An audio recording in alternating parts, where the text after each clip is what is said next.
When we started 5.5 years ago, I had to drive 2.5 hours to even see a 3D printer. One of the most sobering things about starting a business is having to deal with all of the things that don't align with what you got into business to do. Things like accounting and invoicing. I mean, that's kind of how we got started with PayPal. One of our first tasks is starting a business, like, let's go get that business loan. Let's say I'm going to a bank. Okay, we'll fill out this paperwork, we'll give it to a loan officer, he's gonna do this, he's gonna call back, yada, yada. So we got told no, no, no. Okay, well, let's try PayPal Working Capital. They're like, you've been approved.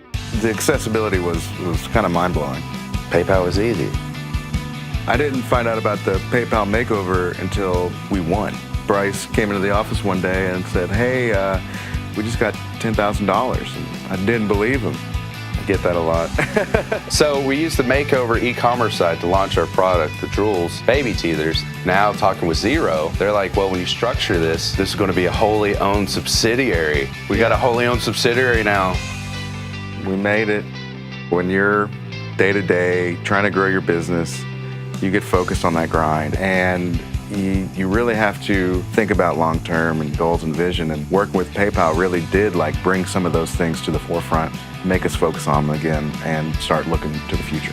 I'm Bryce Fanninsteel, and this is Adam Dukes. And we're still talking to this camera.